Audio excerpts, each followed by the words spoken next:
Hello, music lovers. Welcome to the channel. Thank you so much for dropping by and for checking out this video. In this one, we're going to be taking a look at the legendary career of Ozzy Osbourne, the Prince of Darkness. And we're going to be asking some tough questions like this one. Who once said that Ozzy couldn't carry a tune if you put a radio in a suitcase and gave it to him? Was Blizzard of Oz the name of a band or Ozzy's first solo album? Did Ozzy really write all of the songs on 1983's Bark at the Moon album by himself? Why did Sharon Osbourne have eggs thrown at Iron Maiden lead singer Bruce Dickinson? I'll have all of that and much more, so let's climb aboard the crazy train that is bound to go off the rails and reveal a bat, a witch, and the many wizards of Ozzy Osbourne. Have no tears. It's all just one step away from you, coming right up. Okay, so I got the idea for this video from a comment actually that I made on another video, same old farewell situation, the one I did about Motley Crue. Comment from Aaron. He said, if Sharon Osbourne thought there was money to be made, she'd prop up Ozzy's corpse on stage. To which I replied, Weekend at Ozzy's. Now that's a movie idea. Now, of course, this was my reference to the 1989 film Weekend at Bernie's, where two guys are invited by their boss to his private island getaway, only to find out that he's dead when they get there, and they spend the rest of the movie using many over-the-top ways to show everyone that he isn't dead.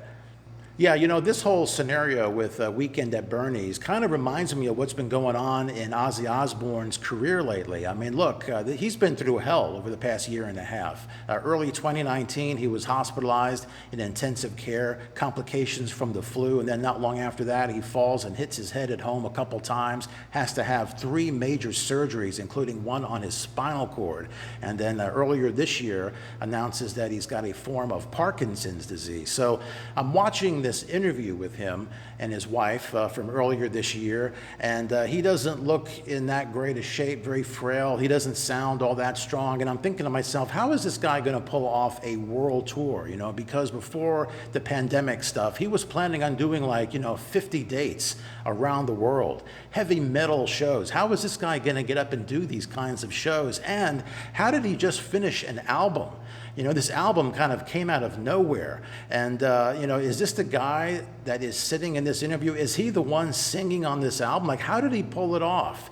And so it kind of got me thinking, Ozzy's always been like this. He's always surrounded himself with management and, really good songwriters and performers and players that really get the job done. Because let's face it, how much can Ozzy really do on his own? I mean, if we take a look back at the Black Sabbath days, of course, Black Sabbath, the godfathers of heavy metal. Ozzy Osbourne has a tremendous voice for heavy metal, no question about it, but he relied on Geezer Butler on bass to write the lyrics. Tommy Iommi had some great riffs, and eventually Black Sabbath, by the time we got to the end of the 70s, Black Sabbath was falling apart because Ozzy was just drunk, he was on drugs, he was unreliable, rarely showed up, and they just dumped him, and they got rid of Ozzy by the end of the 70s. And before we get into the 80s, let's do a little crazy train trivia for you, all right? See if you can figure this one out. Who was it that once said this about Ozzy Osbourne? I find the man to be stupid, totally devoid of intelligence, an animal. I doubt very much that Ozzy could carry a tune if you put a radio in a suitcase and gave it to him in his hand. All right, so was it Iommi of Black Sabbath? Was it Ronnie James Dio? Or was it Dee Snider of Twisted Sister? The answer, Ronnie James Dio. Yeah, so Ronnie James Dio is the one who replaced Ozzy Osbourne in Black Sabbath. And of course, he got an earful from Tony Iommi and Geezer Butler and Bill Ward about what it was like working with Ozzy, especially creatively, and how much he added or didn't add to the songwriting and everything. But, Dio went on to have some great albums with Black Sabbath, 2 million selling albums, Heaven and Hell and The Mob Rules. It's a shame that lineup could not go on for longer, but that's a whole nother story. What's interesting about Ozzy Osbourne is at the beginning of the 70s, he and his band Black Sabbath, they created the genre of heavy metal, and by the end of the decade, he was drugged out and fucked up, and they threw him out of the band. And then here we go, the beginning of the 80s, and he's got two of the biggest heavy metal albums in history with his first two solo albums, Blizzard of Oz and Diary of a Madman.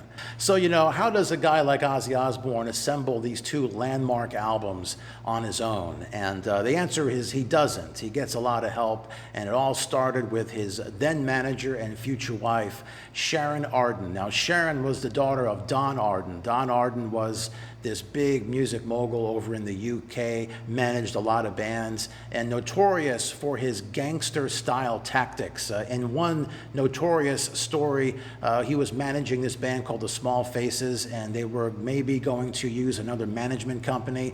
And when Don Arden found out about it, he found out that it was Robert Stigwood who was maybe going to be the next manager. He paid Robert a visit along with his goons, and let's just say Don, he dangled that fucker out the window by his ankles.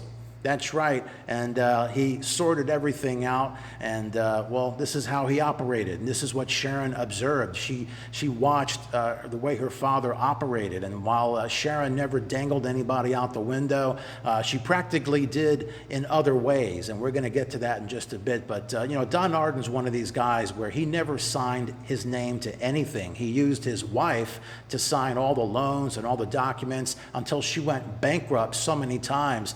Nobody would let her sign anything. So then he turned to Sharon. That's how Sharon got into the business. So you can see that Sharon was used to a totally fucked up gangster lifestyle. And when she saw Ozzy Osbourne, you know, after getting kicked out of Black Sabbath, down and out, you know, fucked up on drugs and everything, she wanted to shape him and mold him and give him a career.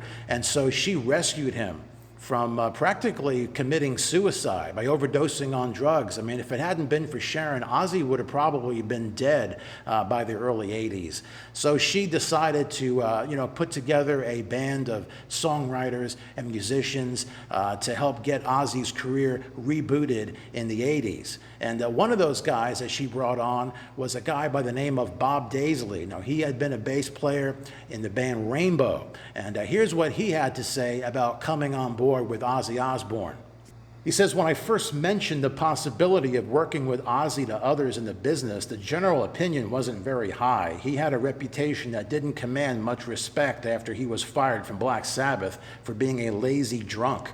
To be honest, I don't think Ozzy would have gone far in the music industry in the state he was in without surrounding himself with professional, competent, and talented people. Of course, the rest of the band was rounded out with Lee Kerslake on drums and also guitar virtuoso Randy Rhoads, who, you know, Ozzy Osbourne could tell that this kid had a gift, and he really was looking forward to working with Randy and putting together some killer material to bring his career to the next level. And they began work on the first album, and it was sold to Bob Daisley and Randy Rhoads as a band called the Blizzard of Oz. This is what they thought it was going to be. I mean, after all, Bob Daisley and Randy Rhoads, they were the ones writing the music and everything. And you know, that when the album came out, they noticed that Ozzy Osbourne's name was bigger and Blizzard of Oz was in smaller letters, making it look like a Ozzy Osbourne solo album. And this is what Bob Daisley recollects about that time period. He says that album was not a solo Ozzy Osbourne record, as many have been wrongly led to believe. It was a work of art made by 4 people, the band called the Blizzard of Oz. I co-wrote the music with Randy. I wrote more than 90% of the lyrics, and the 4 band members played on and co-produced the album together. Now, Sharon Osbourne has a different recollection of these events. This is what she had to say in response to Bob. She says, never, never, never. The bass player, Bob Daisley, has said that over the years. He's a sad old fuck that played on 2 of the greatest albums in the rock genre, and he can't get over the fact that we didn't use him further. It was never a band. There's no way. It was Ozzy Osbourne. You know, what's interesting is that there appears to be, from the early 80s, what looks like a press release photo of the band Blizzard of Oz. And, you know, Bob Daisley swears that this is how it was supposed to be. That's how it was sold to him, as a band, not a Ozzy Osbourne solo album. And, of course, who are you going to believe, Bob or Sharon? I'm going to go with Bob, and I'm going to let you know why that is in just a little bit. But, what did Ozzy contribute to the albums, his first 2 solo albums? Well, we're going to let Bob tell you that here. He said vocal melodies. That is the tune that he sang over the music that Randy and I, and later Lee, put together. He also helped with the order of the parts of the songs and came up with some song titles and the odd lyrical line here and there. So when you boil it all down, Ozzy Osbourne, he contributed vocal melodies and little bits of lyrics here and there, maybe rearranged a couple of songs. But for the most part, he depended on his band to really flesh things out. I remember hearing stories, Bob Daisley talking about how, he and Randy Rhoads would be working on songs. Ozzy Osbourne would either be nowhere to be found or passed out drunk in the corner. And, but still, Bob Daisley had to put up with Sharon not giving him his credit on the albums, not paying him the royalties that he deserved, almost like using him to write the songs but not giving him credit. And she gave Bob the ultimate fuck you in 2002 with a re-release of both of Ozzy's first 2 solo albums. And when they were re-released, both Bob Daisley and Lee Kerslake's parts, we're talking about drum and bass, were re-recorded by other guys. So Sharon Osbourne brought in Robert Trujillo, the bass player for Metallica, and also a drummer Mike Borden from Faith No More. They came in and they re-recorded the bass and drums on Blizzard of Oz and Diary of a Madman. And, this is crazy. This is like re-recording the bass and drums for Led Zeppelin 4. I mean, this is all done in spite. Or as Sharon said, it was done just to teach Bob a lesson. But then we get to the next album, Bark at the Moon. And this was where things really get screwy. And Jakey Lee comes into the picture. Sharon brings him in. This is a guitar virtuoso, another one that was instrumental in helping, with Ozzy Osbourne's career. So, Jakey Lee is doing his share for this album, Bark at the Moon. He's on this farm in Scotland by himself in the middle of nowhere. He's recording his guitar parts, and he was promised by Sharon that, he was going to get songwriting credit and get the royalties and the publishing and all this stuff. And then he found out on the last day when he did his final guitar tracks exactly what the deal was. And this is what he had to say about that. Once I laid down the final track of my guitar playing, they said, "We have a contract for you." And in it, it says specifically, Ozzy Osbourne wrote all the songs. You have nothing to do with any of the writing. You have no claim to publishing, and you cannot say so publicly. I looked at Sharon and said, "This is not what you told me before." And she said, "No, it isn't." "Why do you think I'm going to sign it?" "Because if you don't, we'll give you a plane ticket, you go back home, you stand in line, and you sue us. In the meantime, we have all your tracks. We'll get another guitar player, he'll redo your tracks, and you'll have nothing." That was mean. Now, there's so much here to unwrap from this whole thing. I mean, sure, you could say, well, why didn't Jakey Lee have a contract going in? Yeah, it was stupid. He should have had a manager that had a contract and all this stuff. He trusted the Osbournes. Foolish of him to trust them, because obviously if they see that you don't have a contract and you don't have a manager sticking up for you, they're going to screw you. And that's exactly what they did. Effectively, Sharon had Jakey Lee dangling out by his fucking ankles from a window, just like her father did with Robert Stigwood. It was the same kind of a scenario. There was nothing that Jakey Lee could do.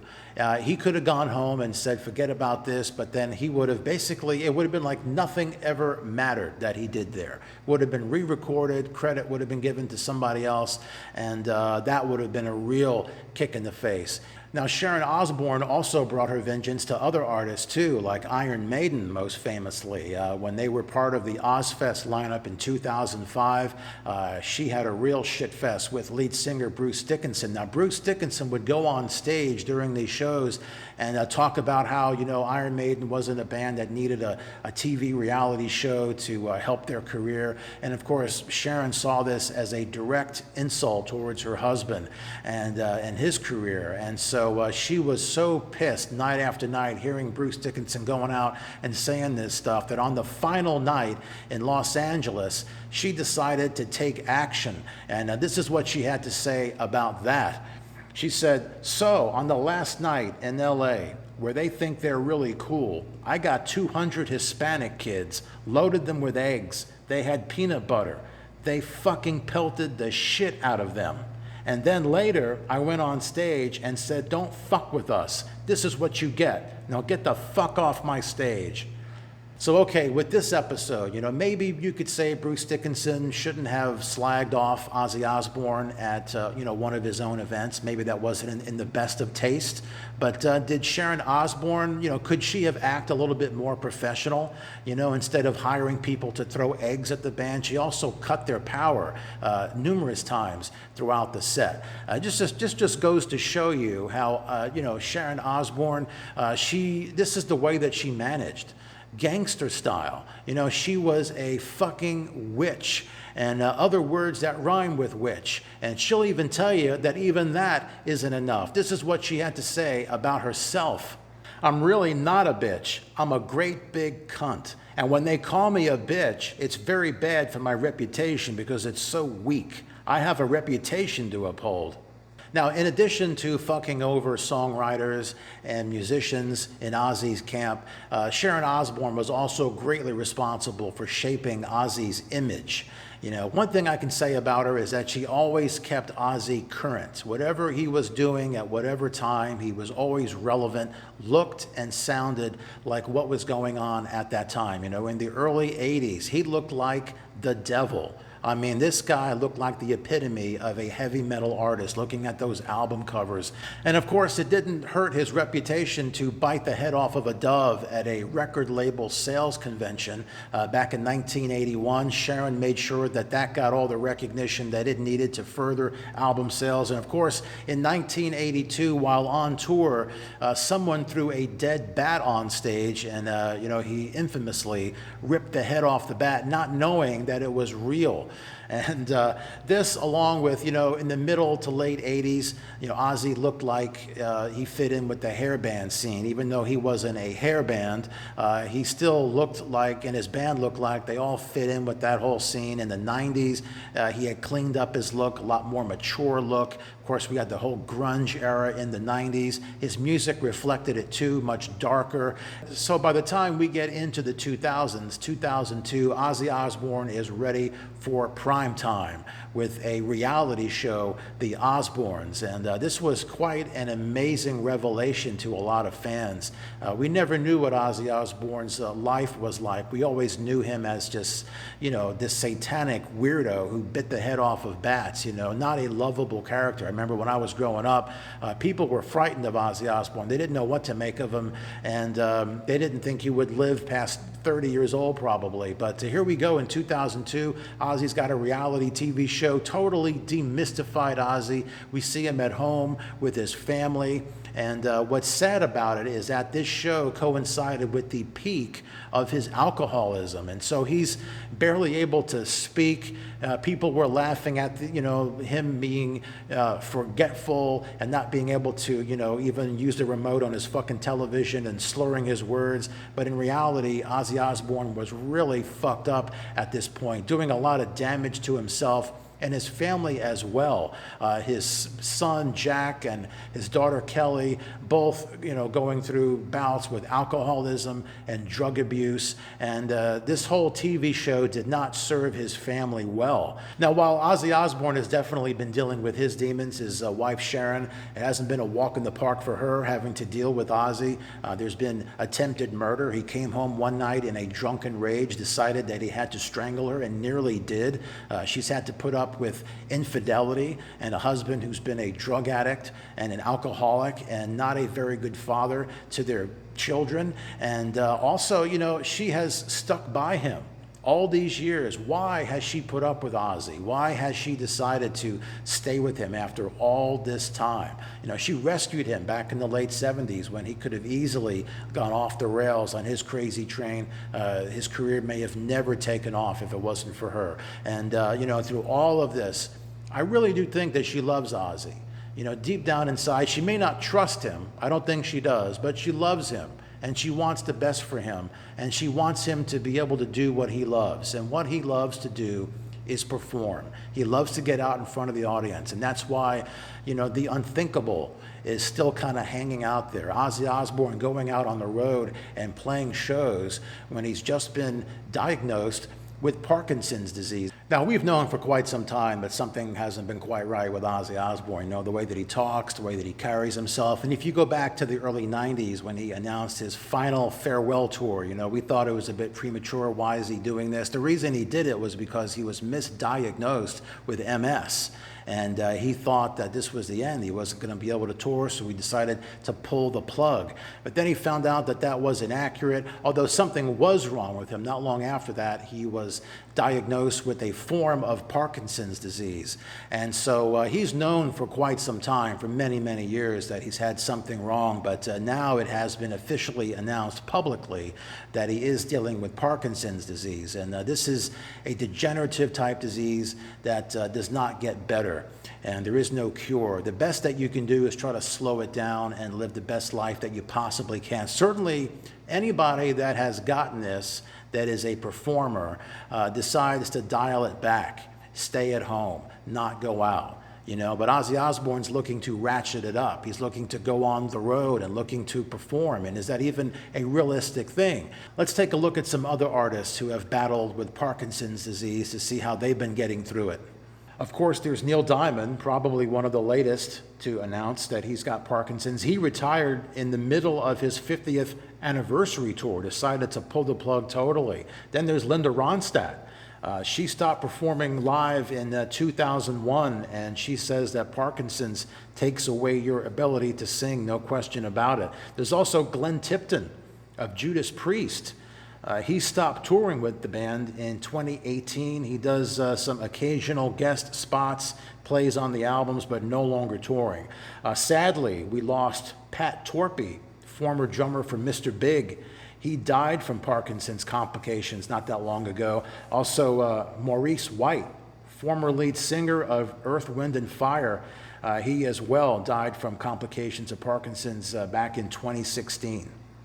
So now we get to Ozzy Osbourne's latest album, Ordinary Man, and this is an album that kind of came out of nowhere. You know, hearing about Ozzy, you know, having been in the hospital, fallen, multiple surgeries, Parkinson's disease. Where does this guy have time or the ability to make an album? You know, even knowing that he's got a lot of people around him to get it done for him for the most part. How did this happen? And it all really started with a collaboration with this guy named Post Malone, which was kind of started by his daughter Kelly. Thought her father should do a song with Post Malone. Post Malone is a rapper. He's a singer, songwriter. You've probably seen him. He looks like, you know, he uses his face the way that we use fucking notepads. You know what I'm talking about? And basically, the song that he did with Post Malone last year, not really one of my favorites. I didn't think it was very good. Very, very poppy, very, very slick, and totally out of, you know, Ozzy Osbourne's genre. You know what I mean? Not heavy metal at all. It was a pop song, and this was what got the ball rolling on recording for this new album, Ordinary Man, because the producer for that project was a guy by the name of Andrew Watt. He is a current songwriter and producer and guitar player, and so Ozzy Osbourne really started getting his juices flowing with this Post Malone collaboration. Decided that he wanted to do a new album. He talked to Andrew Watt about it. He said, let's make it happen. So Andrew Watt enlisted the help of his friends, Chad Smith of the Red Hot Chili Peppers and Duff McKagan of Guns N' Roses. They basically got together in 4 days. They knocked out all of the music that you hear on this album.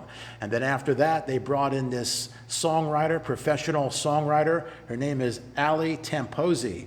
Now, Allie is like 30 years old, and last year she won the BMI Pop Songwriter of the Year award. So this is the team that Ozzy's got with him now, you know, and it's different, but yet kind of similar to how things have been going for all of his career. You know, let's just bring in a songwriter and we'll bring in the musicians and they'll write the music and they'll collaborate on the lyrics, and Ozzy will contribute a little bit of melody and maybe a line or two of a lyric or something like that, and that's your album. And that's Ozzy 2020. Some highlights from the album include this song called Straight to Hell, which they made a video for, and you can see in the video that Ozzy is sitting down throughout the whole video. It makes you wonder if this is what he would have to do on tour. You know, would he be able to stand up unassisted for very long? Would he be sitting on a throne for the whole show, you know? There's also this track called Under the Graveyard, which kind of tells the story of how he met Sharon and how she rescued him when he was at rock bottom. And then there's this song called It's a Raid, which he does with Post Malone. And this is more in the vein of like Motorhead. This is my favorite song on the whole album, and it's really a really cool track. It's a story about Ozzy. You know, back in the Black Sabbath days, he was about to snort this whole mountain of coke, and he was going to turn the air conditioner on because it was very hot in the house. And instead of pushing the air conditioner, he pushed a button that called the cops. So a few minutes later, these cop cars are coming up the driveway. He's freaking out. He yells, "It's a fucking raid!" And he wants to flush it all down the toilet, but he decides not to. He snorts it all, and then he's like up for the next 4 fucking days. Now, some may say that the title track is actually the best one on this album, Ordinary Man. This is a duet with Elton John.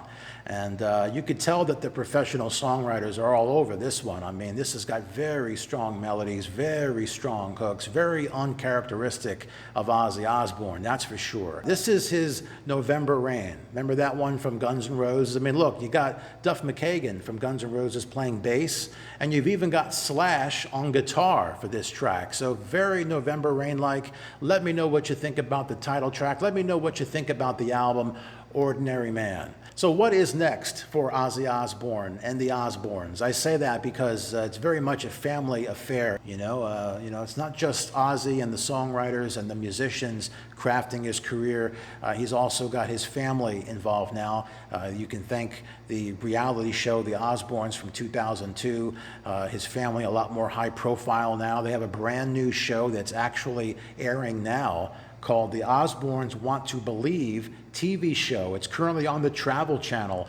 Their son Jack is into the paranormal, and it's basically Jack sitting down with his parents, showing them all kinds of, you know, paranormal footage and getting their reaction. So that's what's going on with that show. Also coming up on Labor Day, on September the 7th, on A&E, there's going to be Biography, The 9 Lives of Ozzy Osbourne. This is going to be a brand new documentary. You can look out for that. And then, of course, there's the feature film, right? We got to get the biopic of the Osbournes. That's in the works now. It's going to basically cover 1979 to 1996. And it's about how Sharon met Ozzy and everything that came after that. And it's going to be not so much like Bohemian Rhapsody by Queen. Sharon was saying that it's not going to be squeaky clean. It's going to be more for adults. So we'll see what happens with that. Also, Ozzy working on a new album. That's right. Just finished up this other one. He is restless. He has been home for the longest period of time that he's ever been. Could you imagine sitting at home with fucking Sharon? He wants to get out. He wants to make a new album. He wants to tour. So he's already contacted Andrew Watt, and they're already working on the follow-up to Ordinary Man. We'll see what happens with that. And also, what about touring? Ozzy wants to get back on the road as soon as he can.